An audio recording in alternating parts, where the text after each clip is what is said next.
everybody? Z Garcia here. Today I'm taking a look at the latest case, is what they call them, in Arkham Noir. This is a series of small card games that are for solo play only. And the latest case is case number 3. This one right here, Infinite Gulfs of Darkness. So we've got over here, and this is my own collection, case number 1, case number 2, and then the relatively new case number 3, which is going to add a few things to the system. It's going to embiggen it, and it's going to give you a lot more moving parts, actually, than the previous one. There was a jump from 1 to 2, I thought, with a few new ideas and concepts, and then a serious jump from 2 to 3. I'm going to go ahead and show you how the game works, give you a general kind of overview. If you don't know the first 2, or you're not familiar with the series, this is going to be kind of a lot of stuff on the table, a lot of bits and bops, but, you know, it'll give you an idea of what's going on. So let's give it a go and see how you come out on the other side. Here we go. There's a lot going on in this game, as you can see, but I'm going to try to keep it simple as I can, as I give you an overview of what is going on in it and how the game operates, what you are trying to do. There are 2 ways to play this game. You can play standard mode, in which you are trying to get 5 cards that feature that symbol over here in the big picture area, and they need to have different symbols up at the top. So they'll have that puzzle piece over here and a different symbol in the center. If you get 5 of those, you win. That's standard mode, as seen in case number 1 and case number 2. The new introduction here is Hardboiled Mode, which uses these cards right here. And now you need to find, well, a lot more of those cards.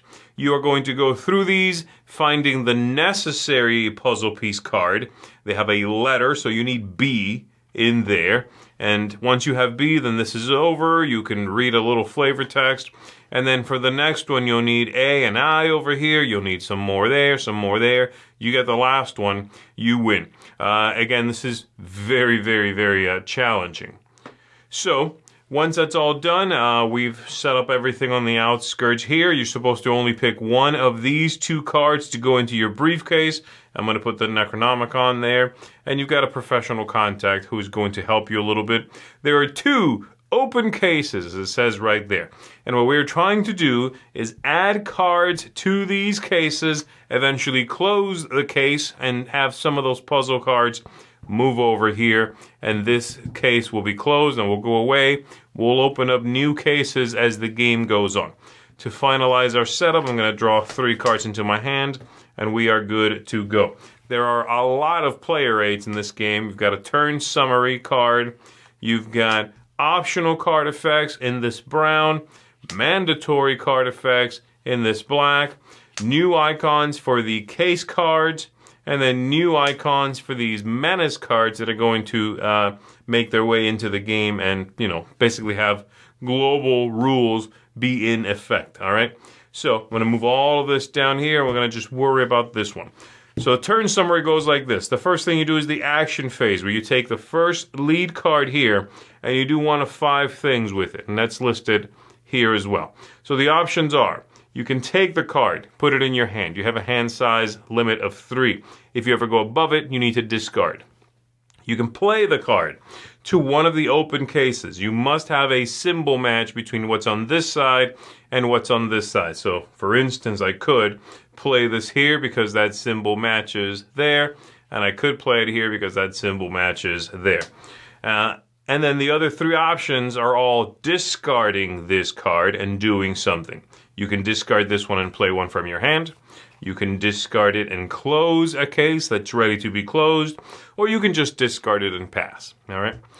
Once that's done, we've done one of those things, then we must go to the maintenance phase, in which we are going to check the victory condition. Did we win? We are going to check the stability penalty. This up here is the stability penalty. Some cards with that symbol will make their way up there. And if we have 6, if you're playing easy mode, or 5, if you're playing standard, you are going to lose if there are that many cards. I'll leave it on there because it's the recommended one. We do that, then we're going to check the time penalty zone. If you have cards going this way that that symbol normally. If there's 5 of those, then you trigger a reshuffle and one of these menace cards is going to come into play. You don't really trigger a reshuffle. You take all these cards and put them in the discard pile over here. But the menace card comes into play. And then once that's done, we refill this line by scooting everything over and drawing a new card into this spot right here. So let me go ahead and take a couple of turns, show you how this goes. Like I said, there are a lot of symbols, and you'll see some of those happen as I go. I'm going to go ahead and put those 2 right there to be our reference guides. So first card is always the thing you interact with. I'm going to take the first one, and I'm going to put it somewhere, all right? I'm going to go ahead and put that card right there. Now I need to trigger everything across the bottom. The first one is a mandatory stability check. We grab the top card and we check some symbols down here at the bottom. If it had this symbol you see right here, then this card makes their way to the stability penalty area. If it does not, then we discard it. Now, discarding, every time you discard a card in this game, if it has the time symbol, of which we don't see any down there, but it looks like this. It has that little symbol right above where the stability one is. Anytime you discard a card, if it has that time symbol, it goes here instead. This one doesn't, so we discard it there. And I'm done. Now I would check all that maintenance stuff, and there's nothing to be dealt with, so I scoot everything over, and I draw a new card. Now, again, I make a choice from the beginning. Top of the round again, what do I want to do with this card? By the way, this one had an optional ability, which I chose to ignore. If it's brown, I can choose to ignore it. I am going to grab this card, and I'm going to play it right here. And this one also has an optional ability. We check. Again, you have them all right here. That one lets me know that I could draw a card and put it in my hand from the discard pile. Now, I do have 3 cards in hand already. That would put me above my hand limit, but then I would just immediately discard, and again, checking if it has a time symbol, that it goes over to the time penalty area. I play that. I'm going to choose not to utilize that. Everything scoots over, and I draw a new card. And this is going to continue until ideally I've got enough things that I can close one of these cases and bank some of these, big picture ideas, some of these discoveries. Let me go ahead and jump the game forward several turns so you can see some of that, and I'll get these out of here. So I've jumped the game ahead quite a bit here. You can see I've got one of these menace cards that's at the table. It opened up case number 3, which is this one down here. That's a victim that I've already added a couple of cards to, as you can see down here. It also is currently penalizing me in the time limit area over here, where it's time limit -1. So if I get to 4, that will bust. And I've already got 3, so it's very close there. I've got this case right here very built up, and I am ready to add one more card to it and then close it, okay? So let me show you that. This is my first card. I'm going to go ahead and grab that. It's going to be added over here. Now, as you can see, this is the kind of card I need to win the game. It also has a lock above that, which requires a key somewhere previously in the same case. It's right there. So I can add that. Then I do my symbols. This one says make a stability check. It's time penalty. So that's going to go over there, and I'll deal with that in a moment because it did just bust. And then it says I have to discard a card from my hand. Fine, I will discard this card from my hand, which also has a time penalty. So also goes over there. 5+, really 4+. So there we go. That's done. And now at the end of the round, I am going to then check all of my maintenance things and do those. Victory condition, no. Stability penalty, no, I'm fine. Time penalty, yes. So the time penalty says I have to open up a new one of these. And this one says it's an Aurora Borealis. My hand limit just went up by 1. So that's very good. So I'll put that right there. And then I take all of these cards and they go in the discard pile. So that resets and accelerates the game. And then I will move these forward and I will put a new one there. So now I'm going to discard this card. It has a time, so I'm putting it over there. And I am going to close this case, okay? So what do I need to close the case, i.e. win the game? Well, I need to make sure that there are 5 different symbols among the cards out here. It doesn't count the original card. And that has to still be true after I remove any of these puzzle pieces. So this is what I'm going to be banking over here in the big picture, okay? So there are 5 right now. There's that one, that's 3, that's 4, that's 5, repeat, right? So this one can go up here. There are still 5 different ones, so I'm good there. And then all of these are going to go up here into the closed cases area. They're out of the deck. And now this card, which I'll go ahead and scoot this up so you can see it a bit, has some instructions over here. It says when I close it, I open up case number 4, and then I flip this and I add it to my hand. So this becomes a new card in my hand. It has some special abilities that come bundled with it. I am also able to, because this is equipment, and that lets me know that up here, I can throw it into my my briefcase area and not have it take up room in my hand right now. And I need to open up that case. So it said case number, what was it, 4? Yes. So I'm going to go ahead and open up case number 4. Case number 4 is this one. That becomes a new case down here below that one. And that's another one that I'll be building up. And again, these all do various things. Like this one over here, when I close that, whether I get any of these puzzle pieces or not, if I have 5 different symbols, I can close it. I'm very close. It's going to open up cases 5 and 6. So investigating this murder gets me some new leads, some new things I can do. And there's no real mystery. Once you've played this game through once, you know what's coming. It's all about the order in which things come up and the order in which you are able to make things happen. Having the this machine over here, the pink purpley card you just saw me have, has a big check mark up here. Having this either on the table, in my hand, or in my briefcase, i.e. somewhere I can see it, is going to allow me to play cards that have purple symbols. I don't know if you can see that very well. The camera might not pick that up very well, but some of them have these instead of in black in that purple, and those are playable while I possess this.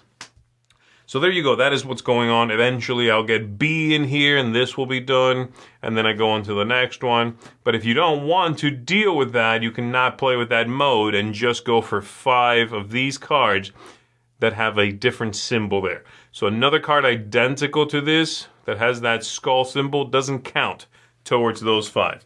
That is what you are doing. You can lose a few different ways. If this gets fully filled, you lose. If you run out of these, I need to draw more, you lose, and that's shown right here. Game over there, game over there. And then also if you're just simply unable to continue because all the cards have made their way out of the deck, out of the game up there, and you don't have the ability to continue, well, you'll time out and you will lose as well.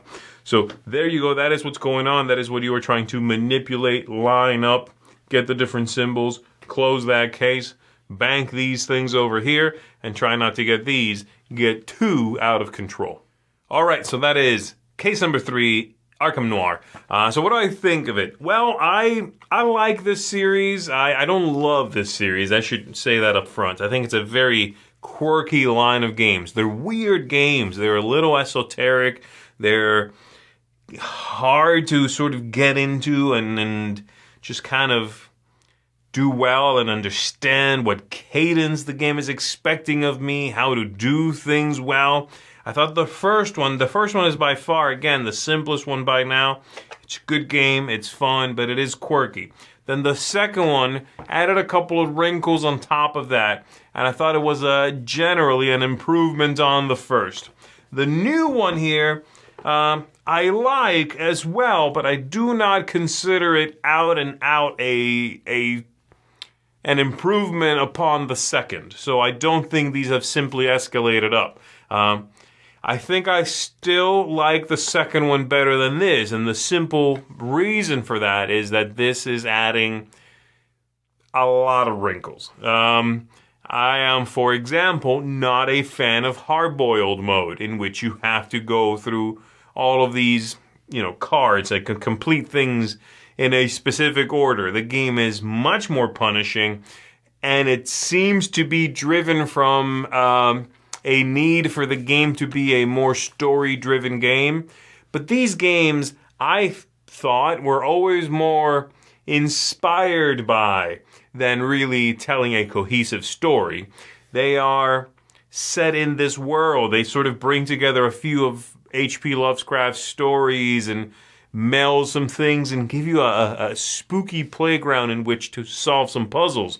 This one tries to be out and out a story-driven game. You have to solve these things, and then this happened, and you got this machine, and that machine opened up this other thing. Oh, and there's this new kind of card. Actually, whoops, never mind. There's like 3 new kinds of cards. So I find Hardboiled Mode to be just one more thing that isn't what I was looking for, I guess, out of this series of games. So I don't like that. That can be ignored. I can put that aside and just not follow those. You're still then just trying to find 5 of these little, puzzle piece things. But it's still got all the other parts. Nothing goes away when you choose not to do Hardboiled Mode. The only thing that goes away are those cards that say you have to get B first. Now you get to get A and D or whatever. So it's still tricky. It's still challenging. I sort of worry. I think, for example, this is a terrible place for a new player to the series to jump into.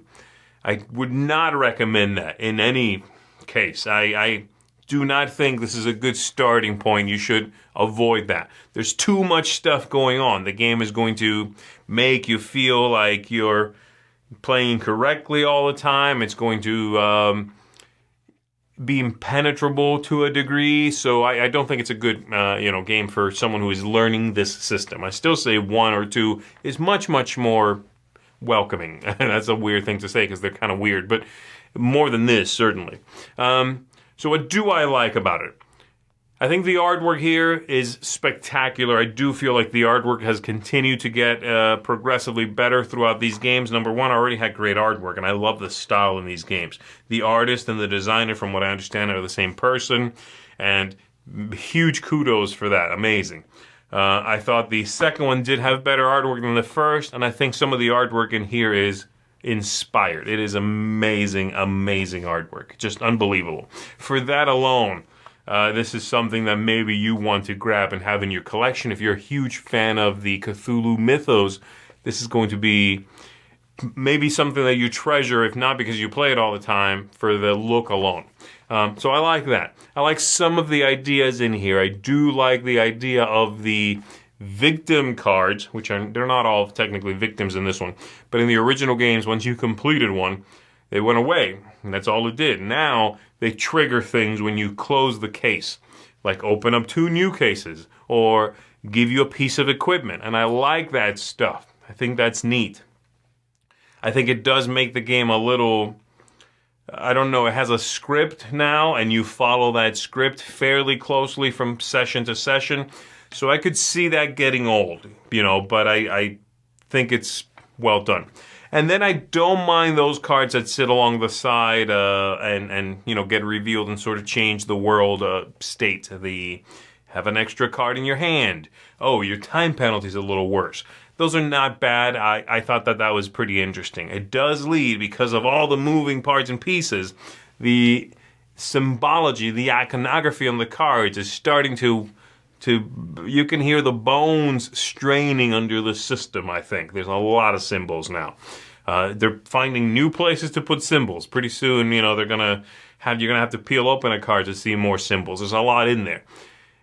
But what's in here works. Again, I like the game. I think it's interesting. I do think that it is for connoisseurs, might be a weird way to put it, but I don't think that this is the one you should jump into if this series is interesting. If you're a solo player, you like puzzly card games, you like Cthulhu stuff, and you want to try this out. My recommendation for that, I think, is still case number 2, Called Forth by Thunder. This is what I recommend if you want to start. Number 1 is fine also. Number 2. Number 3 is for someone who likes this series already and they want this. They want a little more juice. Having said that, I feel like my rating dips a little bit here because of the strain the game seems to be under, and because that hard-boiled mode is so long, and the game, I'm worried, again, might feel a little scripted after a lot of plays. Taking all the parts individually, I generally do like it. I'm not so sure about the briefcase idea. That seems a little quirky, but again, fine. I don't like creating a whole new area of a game for like 2 cards. That seems weird to me, but what have you. So there you go. Having said all that, I am a fan of the series. Not an amazing fan, but I do own these all. And I would still recommend it to someone who enjoys the rest of them. So I'm going to come in at a 7 for this one. That is a seal of approval. I like some of the things they've done here. I like some of the new ideas. I love the splash of color. The art is amazing, like I said. And some of the things I would absolutely salvage for upcoming cases, i.e. iterations of this game. I'm just not sure I like the trend here. The next one, I feel, if this continues, is going to be truly and fully impenetrable, unfathomable, and maybe that's the idea because, Cthulhu is unexplainable. So there you go. That's going to get a 7 out of 10 from me, folks. Thanks very much for watching. My name is Z Garcia. I want to see you on the next one.